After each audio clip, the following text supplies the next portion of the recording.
righteousness of God. And that's what Paul says right there in that very verse. He says, for Christ sent me not to baptize, but to preach the good news, not with wisdom of words. Not by, if you do this, then you receive all the good. Not with wisdom of words, because when you do those things, if I go and say to you, okay, you're saved by grace, but then what you need to do is find a good church, go every Wednesday and go every Sunday, tithe, fast, do all these different things to get God to manifest in your life. That causes the cross, the message of the cross, to be made of none effect. Because basically what you're saying is, Jesus didn't do enough for me.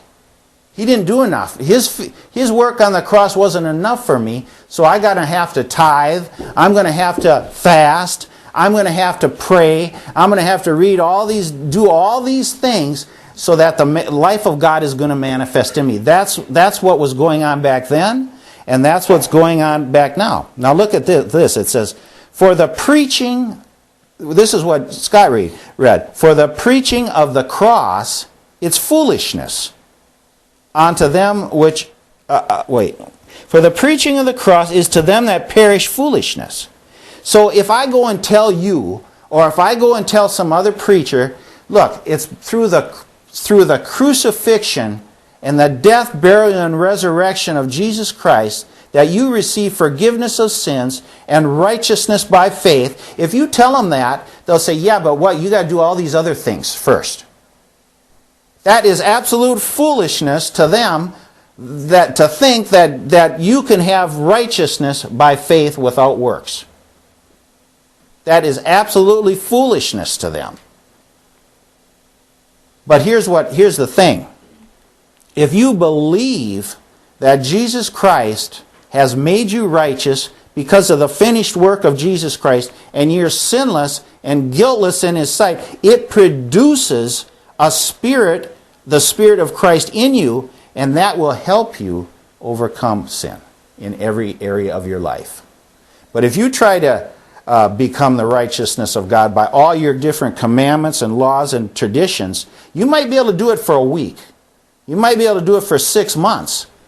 But it's just like if I take a car and I can push that car up a grade for 50 feet. As soon as I let go, it goes back. You see? And that what Jesus Christ did when He died on the cross, He said, it is finished. In other words, it was a finished work. It wasn't something that needed to be added to, or nothing that you had to do that could complete it.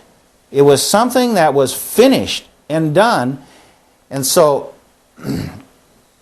anyway, let's go on. We'll go on here. It says, for the preaching of the cross is to them that perish foolishness. So if you go and say, I'm righteous, you just try it one time.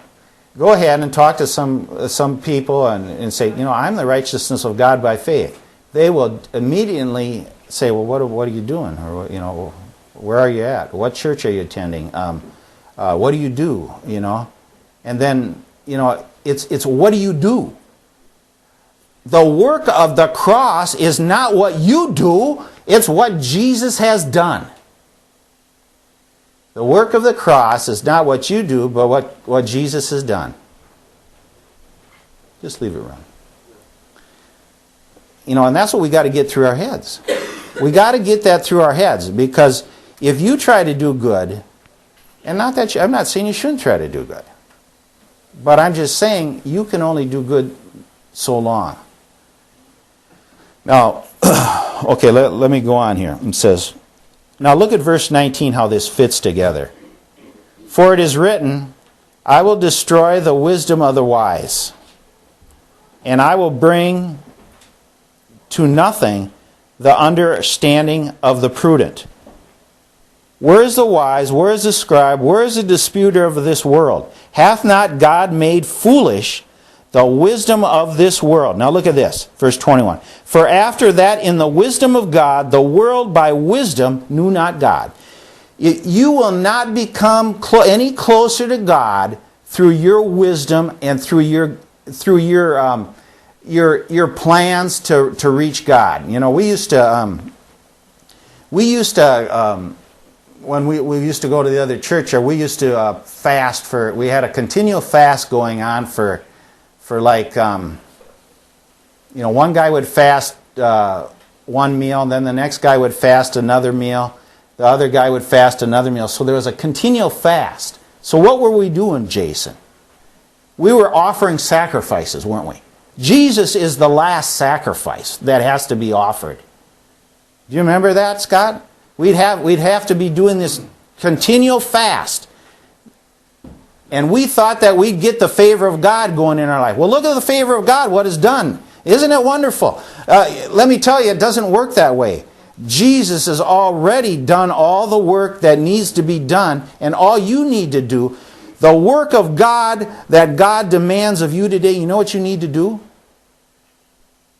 Believe in Him whom He has sent. That's the work, only work you need to do.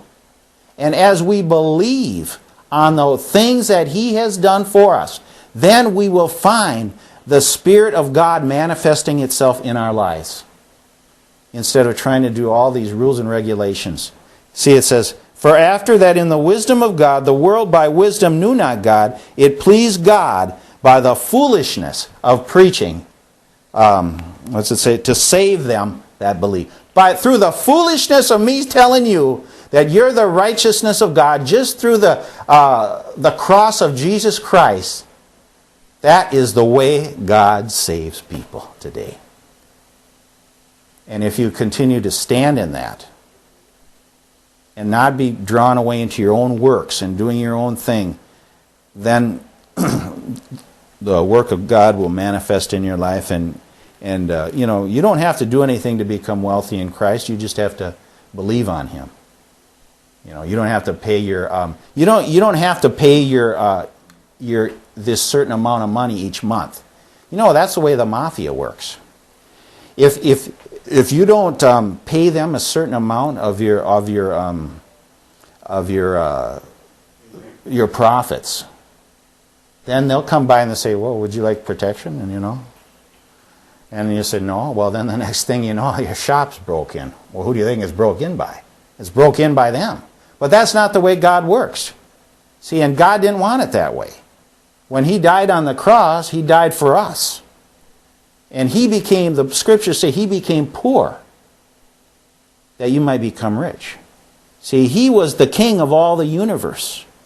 The King of all the universe came down to earth, where the golden streets are up there, where everything, the angels beckoned to His commands. He came down and made Himself of nothing. So to the very end, at the very end of the cross, He was on that cross. He did not have a stitch of clothing on Him. That's how He emptied Himself for you, so that you could receive His righteousness. See? The King of heaven gave up everything for you, so that you could receive all His goodness. All the wickedness that we've done, all the bad things that we've done and deserved, fell on the head of Jesus Christ. All the judgment of God, God's angry judgment, fell on Jesus Christ, so that all the goodness of God would be able to be poured out on your life this day. Now that's what you call good news, man. That is total good news. That is total good news. Okay, we'll go to Romans 6 then. We'll probably finish up pretty soon. Just let me know when I got a couple minutes or 5 minutes left. Romans 6. So this is a new gospel, really. Although it's not really new, it's just been hidden by mankind for so long. And that's the mystery of Christ we sang about. Christ in you, the hope of glory. Christ in you, the mystery. You're in Him, He's in you. It's a mystery revealed that we live through Jesus Christ today.